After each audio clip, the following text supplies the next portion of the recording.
இந்த சிம்மராசி என்பர்கள் பாத்தீங்கன்னா தன்னுடைய வளர்ச்சியை பாத்தீங்கன்னா ரொம்ப குறுகிய காலத்திலேயே அடைஞ்சிருவாங்க. பெரும்பாலான சிம்மராசி என்பர்கள் ஒரு கோபமுடைய ஒரு நபர்களாக தான் இருப்பாங்க. இவர்களினுடைய ராசியில கேது பகவான் சஞ்சாரம் செய்யறதுனால மிகப்பெரிய ஒரு மன குழப்பத்துல இருக்கிறீங்க. மன வேதனைகளை அதிகப்படுத்தி கொள்ளக்கூடிய ஒரு அமைப்பாக தான் இந்த கேது பகவான் அவர்களினுடைய ராசியிலிருந்து சஞ்சாரம் செய்து கொண்டிருக்கின்றார். சனி வக்ர நிவர்த்தி அடைகிறதுனால கொஞ்சம் அஷ்டம சனியினுடைய பாதிப்பு அப்படின்றது இந்த மாதத்துல இருந்து தொடங்கக்கூடிய ஒரு நேரமாக இருக்கும். ஆசைகள் அதிகரிக்கும் போது அதை கட் பண்றதுக்கு சில வேலைகளை செஞ்சுக்கிட்டே இருக்கும். அதுதான் அஷ்டம சனியினுடைய வேலையே. நம்மளுடைய ஒரு பெரிய அளவுக்கு நம்மளை ரீச் பண்ண முடியாம நம்மளுடைய தரத்தை அதே இடத்துல மெயின்டைன் பண்ணிக்கிட்டே வந்துகிட்டே இருக்கும். மன ரீதியான சில நெகட்டிவான சில விஷயங்களை நோக்கி நீங்க பயணிக்கக்கூடிய ஒரு நேரமாக தான் இந்த சிம்ம ராசி என்பர்களுக்கு இருக்க போகுது. உறவுகள் மீதான சில அக்கறையின் காரணமாக அந்த உறவுகளுக்கு சில நல்ல விஷயங்களை செய்யணும் அப்படின்ற இடத்துல செய்யறதுக்கு போய் அந்த உறவுகள்னால அவமானப்பட்டு அசிங்கப்பட்டு தேவையில்லாத ஒரு பிரச்சனைகள்ல மாட்டிக்கொள்ளக்கூடிய ஒரு அமைப்பாக தான் இருக்கு. நீங்க வேலை செய்யக்கூடிய இடத்துல உங்களுடைய சக ஊழியர்கள் சில தேவையில்லாத ஒரு பிரச்சனைகளை செய்யறதுக்கு அமைப்புகள் இருக்கு. இந்த மாதத்துல கணவன் மனைவி உறவாக இருந்தாலும், உங்களுடைய பெற்றோர்களாக இருந்தாலும், உங்களுடைய உடன் பிறந்தவர்களாக இருந்தாலும், யாருக்காகவும் நீங்க அவர்கள் சார்பாக ஒரு வாக்குறுதியை கொடுக்க கூடாது. கொடுத்தீங்க அப்படின்னா பெரிய அளவுக்கு ஒரு சிக்கல்ல மாட்டிக்கக்கூடிய ஒரு நிலை தான் இருக்கும். திருமண முயற்சிகள்ல நல்ல ஒரு முன்னேற்றம் இருந்து ஆனா உங்களுக்கு பிடித்தமான ஒரு வாழ்க்கை அப்படின்றது கண்டிப்பாக இந்த காலகட்டம் இருக்கு. ஒரு காதல்ல ஒரு தோல்வி அடைந்து பெற்றோர்களினுடைய சந்தோஷத்திற்காக இன்னொரு வாழ்க்கையை அமைச்சு கொள்ளக்கூடிய ஒரு நிலைதான் இந்த சிம்ம ராசி என்பவர்களுக்கு இருக்கு. வணக்கம் நேர்களே, நான் உங்கள் ஆஸ்ட்ரோ பூர்ணா. இன்னைக்கு நாம பார்க்கக்கூடிய பதிவு நவம்பர் மாத பலன்கள். நவம்பர் மாதத்துல இருக்கக்கூடிய கிரகங்களின் கோச்சார அடைவுகள் முதல்ல பார்க்கும்போது கடக ராசியில குரு பகவான் உச்சநிலை அடைந்து இருக்கிறார். சிம்ம ராசியில கேது பகவான், அடுத்து கன்னி ராசியில சுக்கிரன் நீச்ச நிலை அடைந்திருக்கிறார். சூரியனாகப்பட்டவர் துலாம் ராசியில நீச்ச நிலை அடைந்திருக்கிறார். அடுத்து விருச்சிக ராசியில செவ்வாய் ஆட்சி பெற்று புதன் அதோட சேர்ந்து இணையக்கூடிய ஒரு கிரகமாக இருக்கு விருச்சிக ராசியில. கும்ப ராசியில ராகு பகவான் எப்போதும் போல, அடுத்து சனி பகவான் வக்ரத்தன்மையோடு மீன ராசியில இருக்கிறார். இதுதான் இந்த மாதத்துல இருக்கக்கூடிய கிரகங்களின் அடைவுகள். இந்த மாதத்துல கிரகங்கள் எந்தெந்த கிரகங்கள் வக்ரத்தன்மை அடைகிறது அப்படின்றத பார்க்கலாம். ஏன்னா இந்த மாதத்துல கிரகங்கள் வக்ரத்தன்மை அடையக்கூடிய ஒரு அமைப்புன்றது அதிகமாக இருக்கு. அதனால கிரகங்களாகப்பட்டது அந்த புதன் ஆகப்பட்டவர் 12ஆம் அதாவது 10ஆம் தேதி நவம்பர் மாதம் இந்த புதன் வக்ரத்தன்மையை அடைகிறார். 12ஆம் தேதி குருவாகப்பட்டவர் உச்சநிலையில் இருந்து தன்னுடைய வக்ரத்தன்மையை அடைகிறார்.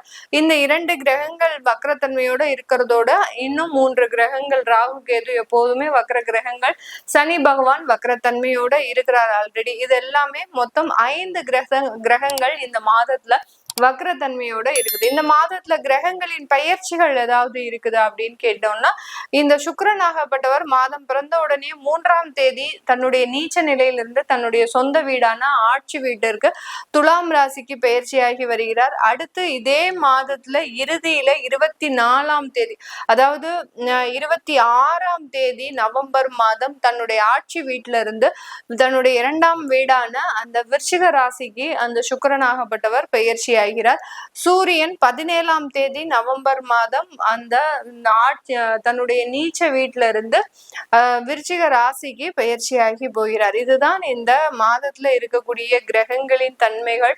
இந்த மாதத்துல ஏதாவது வக்ர நிவர்த்தி அடையுதா கிரகங்கள் அப்படின்னு கேட்டோம்னா, சனி பகவான் வக்ர நிவர்த்தி அடைகிறார். கிட்டத்தட்ட 5 மாதங்கள் கழித்து சனி பகவான் 28ஆம் தேதி நவம்பர் மாதம் வக்ர நிவர்த்தி பெறுகிறார். அதனால தன்னுடைய இயல்பு நிலைக்கு வரக்கூடிய ஒரு தன்மையை இந்த சனி பகவான் பெறுகிறார். இப்போ இருக்கக்கூடிய இந்த கிரகங்களின் அடைவுகள் படி என்னென்ன ஒரு சேஞ்சஸ் எல்லாம் இந்த காலகட்டத்துல ஒவ்வொரு ராசி என்பவர்களுக்கும் வரப்போகுது அப்படின்றத இந்த பதிவுல தெளிவா பார்க்கலாம்.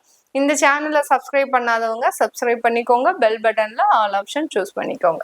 சிம்ம ராசின்னு சொன்னாலே எல்லாருக்குமே ஒரு அதீதமான ஒரு எதிர்பார்ப்புகள் இருக்கும். இந்த சிம்ம ராசி என்பர்கள் பாத்தீங்கன்னா தன்னுடைய வளர்ச்சியை பாத்தீங்கன்னா ரொம்ப குறுகிய காலத்திலேயே அடைஞ்சிருவாங்க.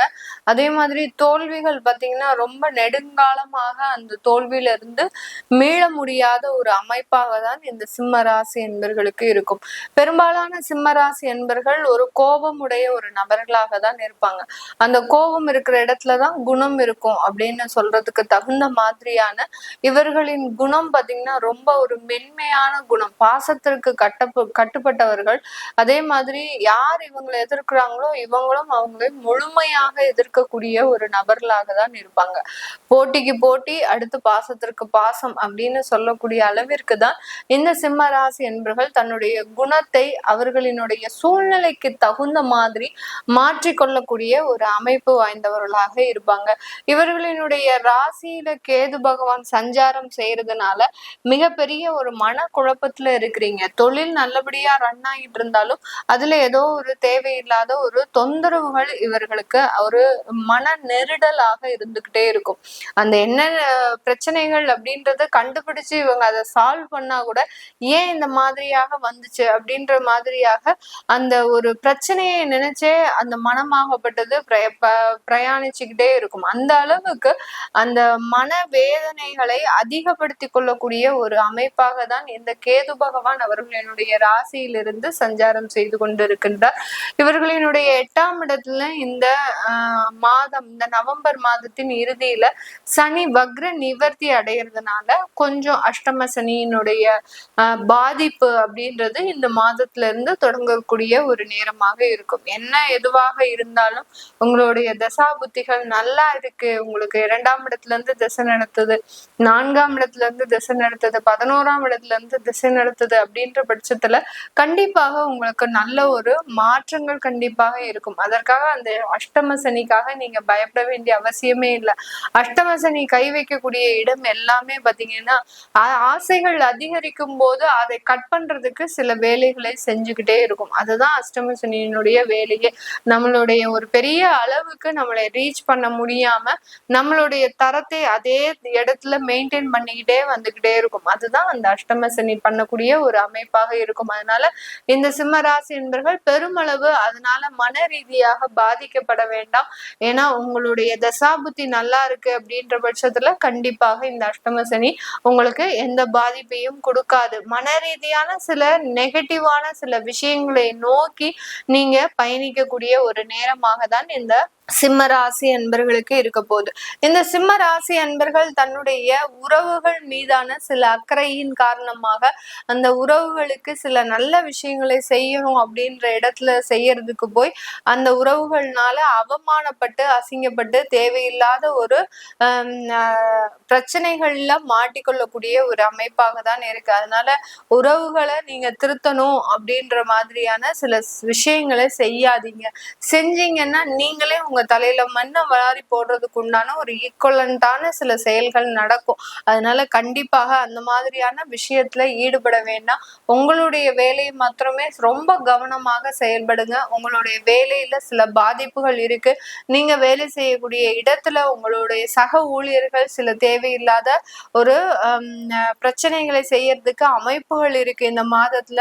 அதனால உங்களுடைய கவனம் எல்லாமே உங்களுடைய வேலையிலையும் உங்களுடைய தொழிலையும் அதிகப்படியாக இருக்கக்கூடிய ஒரு நேரமாக தான் இருக்கு. அதே மாதிரி தொழில் செய்யக்கூடியவர்களுக்கு இந்த மாதத்துல இருந்து வேலை ஆட்கள் பெருமளவு நிரந்தர தன்மையை இழப்பவர்களாக இருப்பாங்க. நீங்க ஒரு தொழில் செய்றீங்க அப்படின்னா வேலையாட்கள் உங்களுக்கு ஒரு முரட்டுத்தனமாக நடந்துக்கிறதுக்கு, அடுத்து பாத்தீங்கன்னா உங்களுடைய சொல் பேச்சு கேளாம அவங்க இஷ்டத்துக்கு நடந்துக்கிறதுக்கு, இந்த மாதிரி எல்லாம் அமைப்புகள் மாறுபட்ட ஒரு சூழ்நிலை வரக்கூடிய ஒரு தருணமாக இருக்கு.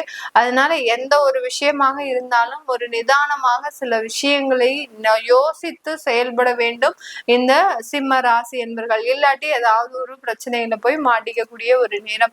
யாருக்காகவும் நீங்க ஒரு வாக்குறுதி கொடுக்க கூடாது. உங்களுடைய உறவுகளாக இருந்தாலும் சரி, உங்களுடைய கணவன் மனைவி உறவுகளாக இருந்தாலும், உங்களுடைய பெற்றோர்களாக இருந்தாலும், உங்களுடைய உடன் பிறந்தவர்களாக இருந்தாலும், யாருக்காகவும் நீங்க அவர்கள் சார்பாக ஒரு வாக்குறுதியை கொடுக்க கூடாது. கொடுத்தீங்க அப்படின்னா பெரிய அளவுக்கு ஒரு சிக்கல்ல மாட்டிக்கக்கூடிய ஒரு நிலைதான் இருக்கும் இந்த சிம்ம ராசி என்பர்களுக்கு. அதே மாதிரி யாருக்காகவும் நீங்க ஒரு ஜாமீன் கையெழுத்து ஓடுறதோ, யாராவது நீங்க வாகனம் வாங்குறாங்க அப்படின்னா அவங்க அவங்களுக்காக நீங்க போய் ஜாமீன் கையெழுத்து போடுறது, அவங்களுக்காக லோனுக்கு நீங்க ஒரு நாமினி மாதிரி செயல்படுறது, இந்த மாதிரி எல்லாம் செய்யக்கூடாது. செஞ்சீங்கன்னா நீங்க உங்களுக்கு நேரம் நல்லா இல்லாதனால நீங்க எப்ப கையெழுத்து போட்டீங்களோ அப்பவே இருந்து உங்களுடைய நண்பருக்கும் பிரச்சனைகள் வந்துடும். அதனால யாரு என்ன ஒரு விஷயங்கள் செய்யறதுக்கு வந்தாலும் உங்ககிட்ட ஹெல்ப் கேட்டாங்கன்னா நீங்களே வாலண்டரியா எனக்கு நேரம் சரியில்லை, நான் செய்ய மாட்டேன் அப்படின்னு சொல்லி ஒதுக்குறது நல்லது. இந்த சிம்ம ராசி என்பர்கள், இந்த சிம்ம ராசி என்பர்களுக்கு இந்த காலகட்டம் உங்களுடைய திருமண முயற்சிகள்ல நல்ல ஒரு முன்னேற்றம் ஏற்படுவதற்குண்டான ஒரு நேரம். ஏன்னா 7ஆம் இடத்துல இருக்கக்கூடிய ராகு பகவான் அந்த சனியும் வக்ர நிவர்த்தி அடையறதுனால அந்த திருமண முயற்சிகள்ல நல்ல ஒரு முன்னேற்றம் இருந்து, ஆனா உங்களுக்கு பிடித்தமான ஒரு வாழ்க்கை அப்படின்றது கண்டிப்பாக இந்த காலகட்டம் இருக்காது. ஒரு காதல்ல ஒரு தோல்வி அடைந்து பெற்றோர்களினுடைய சந்தோஷத்திற்காக இன்னொரு வாழ்க்கையை அமைச்சு கொள்ளக்கூடிய ஒரு நிலைதான் இந்த சிம்ம ராசி என்பர்களுக்கு இருக்கு. அப்படியே அந்த காதல் போன்ற விஷயங்கள் இல்லாட்டி கூட உங்களுக்கு பிடித்தமான ஒரு வரன்கள் அமையறதும் மிகவும் கடினமான ஒரு விஷயமாக இருக்கும். ஏன்னா உங்களுடைய களத்திராதிபதி 8ஆம் இடத்துல இருக்கிறதுனால இந்த அமைப்புகள் இன்னும் 2 வருடங்களுக்கு இருக்கிறதுனால இந்த மாதிரியான வரன்கள் தான் இந்த சிம்மராசி என்பர்களுக்கு முழுமையாக அமையக்கூடிய ஒரு அமைப்பாக இருக்கும். இது எல்லாமே நம்ம கோச்சார நிலவரப்படி பலன்களை சொல்லியிருக்கிறோம். உங்களுடைய சுய ஜாதக பலன்களை பார்க்கணும் விருப்பப்படுறவங்க கீழே இருக்கிற நம்பருக்கு வாட்ஸ்அப்ல அப்பாயின்மெண்ட் வாங்கிக்கிட்டு நீங்க கன்சல்ட் பண்ணிக்கலாம். உங்களுடைய குழந்தைகளுக்கு ஜாதகம் எழுதணும், நியூமராலஜி படி பெயர் வைக்கணும் விருப்பப்படுறவங்களும் கீழே இருக்கிற நம்பருக்கு வாட்ஸ்அப்ல மெசேஜ் அனுப்புங்க. அதற்குண்டான பதில்கள் தெரிய வரும். உங்களிடமிருந்து விடைபெறுவது உங்கள் ஆஸ்ட்ரோ பூர்ணா. நன்றி, வணக்கம்.